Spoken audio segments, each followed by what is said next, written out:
NSS ವಿದ್ಯಾರ್ಥಿಗಳಿಂದ ಕೆಆರ್ಪುರ ಸರ್ಕಾರಿ ಪ್ರಥಮ ದರ್ಜೆ ಕಾಲೇಜಿನಲ್ಲಿ ವಿಶ್ವ ಪರಿಸರ ದಿನಾಚರಣೆ ವಿಜೃಂಭಣೆಯಿಂದ ಆಚರಿಸಲಾಯಿತು.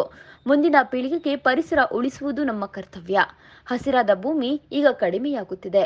ಹಾಗಾಗಿ ಎಚ್ಚರಿಕೆಯಿಂದ ಪರಿಸರವನ್ನ ಕಾಪಾಡಿಕೊಳ್ಳಬೇಕಾಗಿದೆ ಎಂದು ಎನ್ಎಸ್ಎಸ್ ಸಂಯೋಜನಾಧಿಕಾರಿ ಡಾಕ್ಟರ್ ವಿಜಯ್ ಕುಮಾರ್ ತಿಳಿಸಿದರು. ವಿಶ್ವ ಪರಿಸರ ದಿನದ ಅಂಗವಾಗಿ ಕೆಆರ್ಪುರ ಸರ್ಕಾರಿ ಪ್ರಥಮ ದರ್ಜೆ ಕಾಲೇಜಿನ ಆವರಣದಲ್ಲಿ ಗಿಡ ನೆಡುವ ಕಾರ್ಯಕ್ರಮದಲ್ಲಿ ಪಾಲ್ಗೊಂಡು ಮಾತನಾಡಿದರು.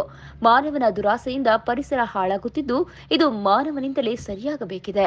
ಮುಂದಿನ ಪೀಳಿಗೆಗೆ ಪರಿಸರದ ಬಗ್ಗೆ ಕಾಳಜಿ ಮೂಡಿಸದಿದ್ದರೆ ಮುಂದೆ ಹೆಚ್ಚಿನ ಅಪಾಯ ಎದುರಾಗಲಿದೆ ಎಂದು ಭೌತಶಾಸ್ತ್ರ ಹಿರಿಯ ಪ್ರಾಧ್ಯಾಪಕರಾದ ಡಾಕ್ಟರ್ ಸೀನಾ ನಾಯಕ್ ಹೇಳಿದರು.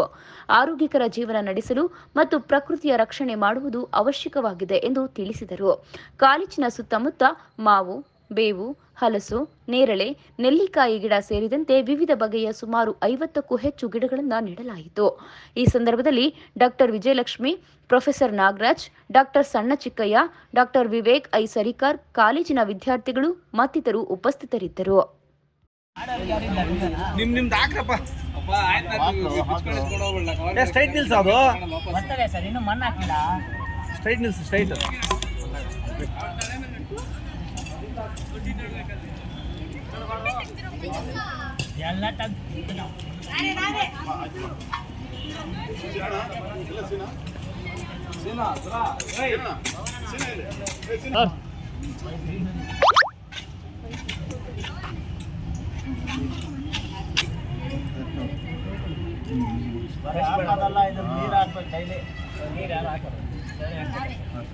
ಅಲ್ಕೊಡ ನೀರು ಕೊಡ.